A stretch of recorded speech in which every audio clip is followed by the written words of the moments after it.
So we're here behind the old city walls of Seoul at the Chogysea temple. It is the actual oldest temple of the Chogysea Buddhist order here in Korea. The order was named after Hui Neng, the sixth patriarch of Chinese Chan Buddhism. In fact, Chogysea was the mountain on which he prayed. Now this white pine behind me is suspected to be about 500 years old and to have actually come from China. The main hall here was built out of wood in 1937 and remains still in operation today. It is open 24 hours a day for people to come and pray.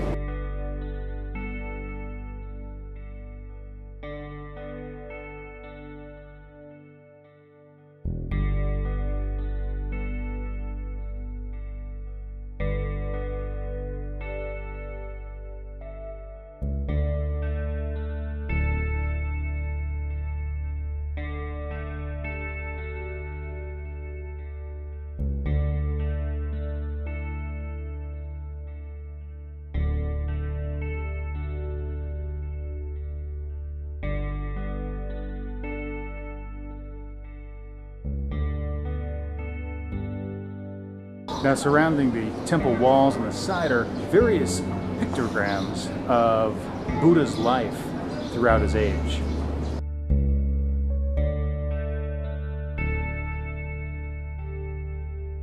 And sitting right in the middle of Seoul City Hall Plaza, Deoksugung Palace, the busiest intersection in all of Seoul.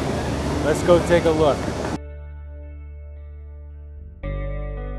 Now behind me is Chogysea. Now it's not filled with water right now, but it's a bridge that was actually filled with water as a symbol of nature's divinity that would whisk away evil spirits as the king and other visitors to the palace would come over the bridge.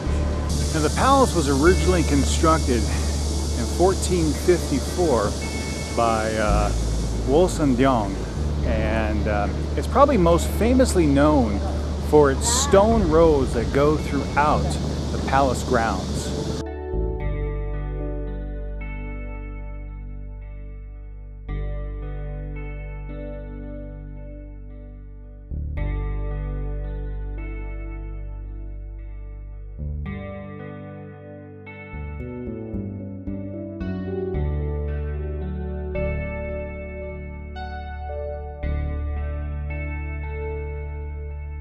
Now, Gamwon-gun assumed control of Korea in 1611, and he changed the palace name to Gwanggong-gung, and then it was later changed back to Deoksugung. This is just a really amazing place here in the main courtyard here with the palace behind me. You can hear the cicadas in the background, the stone walls and the stone walkways are just absolutely fantastic.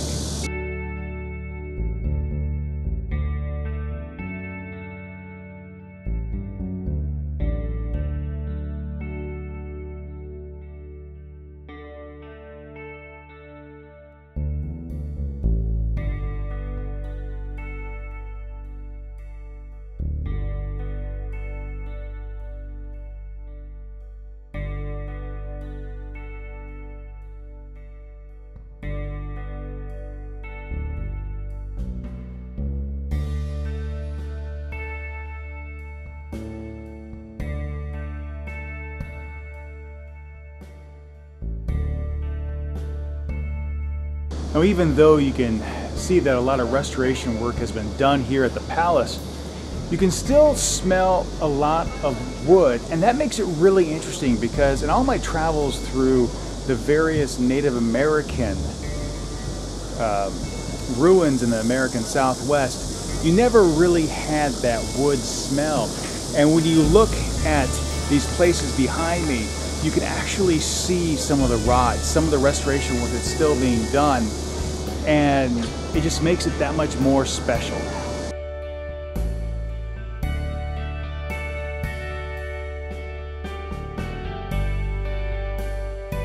Now, right behind me is Chogysea Palace. Now, this is where Emperor Deoksugung ascended to the throne. It burned down in 1904 and then was later rebuilt in 1905. Now, there is a corridor that actually connects it to Jundiandong. Now, while Emperor Zhou stayed in Deoksugung Palace, he received his foreign envoys in this location. Probably one of the more interesting features of these palaces are these removable doors.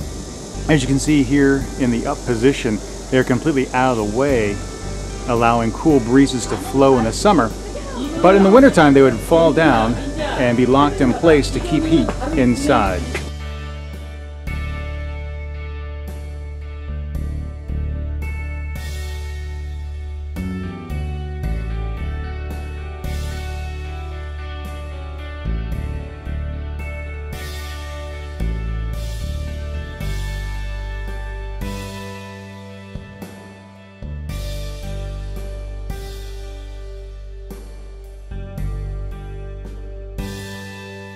Now behind me is Zhangwahan, and it was built in the 1900s, early 1900s, by Emperor Zhou. Now, what makes this building interesting is that it was the first European-style building to be built here on the palace grounds. Now, these pillars behind me here are actually made out of deer pine, and it's said that Emperor Zhou would come out on the patio here and drink coffee. Now, anyone who knows me knows that I love my coffee, and this was one of the reasons why I had to come here today. Now, this is Deoksugung. It's a stone building that was used by Emperor Gojong to receive foreign dignitaries at the time of the Great Korean Empire. Now, its building began in 1900 and ended in 1909, and after the independence of Korea, it was used as the meeting place for the joint US-USSR commissions.